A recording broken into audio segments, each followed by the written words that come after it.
Okay, welcome everyone. Today we are looking at a real business gap facing Samsung Electronics in Indonesia, such as how the company keeps expanding its manufacturing and technology footprints while meeting its global climate commitments, such as carbon neutrality, renewable energy, and Indonesia's own energy diplomacy agenda. Now, let me bring in our panel a voice from Samsung's corporate side, from government, from civil society, and myself as an independent analyst. Thanks, Leah. I'm with Samsung Electronics Indonesia Corporate Strategy Division. And I'm from Indonesia Ministry of Energy and Mineral Resources. I oversee renewable energy, policy, and industrial investment.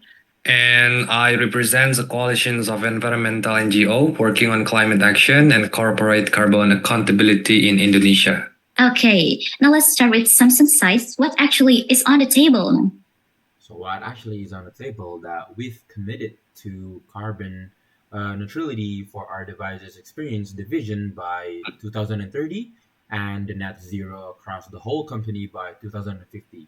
And that's our new commitment, RE100, that we will commit 100% to the renewable electricity in Cikarang, and that is part of the global roadmap now, not just a side operation.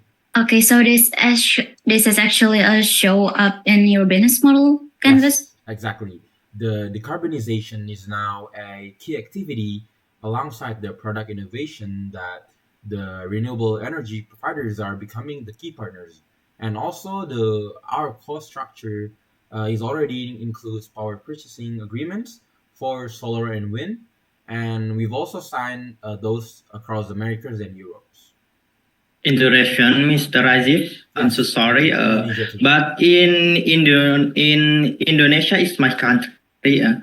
What you're thinking in my country, in Indonesia? Well, yes, Indonesia is the gap.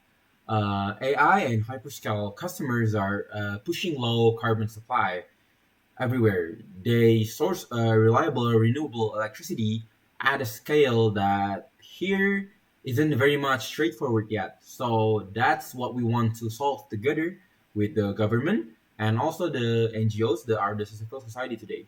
Okay, thank you for Mr. Hakama. Now, from Mr. Kurniawan, from the government sides, where does this leave Samsung? Okay, thank you, Mr. Ria. In Indonesia is pursuing its own energy transition through the National Energy Policy and the Just Energy Transition Partnership, which brings in international financing to scale up renewable and pass down coal. Investors like Samsung, who commit to renewable power manufacturing, actually align with our roadmap. Okay, so it's really a question of authority. Seoul sets our global target, but in Indonesia? In Indonesia, decided what's actually possible on the ground. Grid access, renewable tariffs, PPA regulation through PLN. That's where business diplomacy comes in, aligning your global targets with our domestic policy. We're open to dedicated renewable energy zones and faster PPA approval for investors like Samsung, as long as commitments are transparent and measurable. That's the bridge to the climate concern Roy is about to rise. Okay, thank you, Mr. Asta. Now, for Mr. Royhan, that sounds promising on paper. Now, what's the concern from civil society? Okay, thank you, Ms. Leah. So Indonesia grid is still heavily coal dependent. Without a credible, verifiable path to local renewable electricity, global net zero pledge risks becoming a reporting exercise, not a real carbon reduction where the factory actually operates. Sorry to interrupt. So we do have a RE100 commitments and the PPA as well, elsewhere. Right, but that same ambition hasn't been clearly shown for Indonesian operations yet. This is about social license to operate. Trust is earned through verified local emissions reductions and not only global targets. So we are asking Samsung to publish a country-specific renewable energy roadmap for Cikarang, invest directly in local solar capacity, and support community-based renewable energy literacy, turn global climate diplomacy into a tangible local commitment. Okay, thank you. Now let's step back and unpack this with a few framework. First, the value chains of Samsung controls nearly all of it, from sourcing semiconductor materials to manufacturing at Cikarang, to after-sales service across 500 plus centers in Indonesia. That means the carbon commitment have to be embedded at every stage, not just announced at the top. Now, second, the border forces, where new entrants are unlikely, where the capital barrier is quite huge, but buyers power is rising since hyperscale and enterprise customers now demanding low carbon supply chains. Well, that matches what we're seeing right now because our own customers are asking for it directly now. Okay, supply power is elevated too, especially for renewable infrastructure. Substitution threat is moderate since green manufacturing is becoming an industry norm.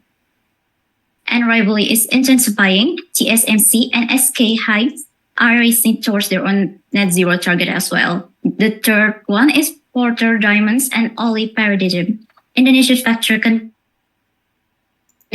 where abundant solar and good thermal potential, it creates a genuine opportunity and demand from sustainability conscious global customer pushes Samsung's to the carbonist faster. In all this term, ownership advantage come from the Samsung RE100 experience in other regions. Local advantage is Indonesia's untapped renewable potential and incentive. And internalization means choosing direct investment and long-term PPAs instead of relying on coal's heavy grid. That's exactly the kind of direct investment we want to see, Mr. Lia. Now for the last point, regional development versus regional assets. Cikarang is a low-carbon production-based serving export and domestic demand, but it's also expected to drive local jobs and development. That tension is exactly where the business diplomacy has to operate. Now, a question for the table. How does Samsung mitigate the risk without slowing down its expansion in Indonesia? Okay, Ms. Leah, thank you for the questions. So we'll publish a Cikarang-specific renewable energy roadmap, and we will pursue direct power purchase agreements with Indonesian providers. So we're making our global RE100 more measurable at the local level, not just a separate initiative, but part of the expansion plan itself. On government side, well, fast track PPA approvals and renewable energy incentive for investor who commits to verify emission targets. That's how we align business diplomacy with our just energy transition partnership goals. And from the side of NGO, me as a representative, and we are ready to act as an independent monitoring partner, provided Samsung publish site-level renewable energy data for Cikarang, not only global aggregated figures. Agreed. Transparency has to go both ways. Okay, now that's the picture. Sustainable multinational strategy is one company's decision. It comes from the value chains, cross-country policy, and community trust working together. Carbon reduction here isn't a side commitment, it's a business diplomacy in action. Now, Samsung case in Indonesia shows that a successful multinational expansion is a synergy, corporate strategy, government energy policy, civil society, accountability, and the framework we have discussed. The value chain, the five force, and the diamond and OLI models, and the balance between regional development and regional assets. All of it has seen through the lens climate change, carbon reduction, and renewable diplomacy energy.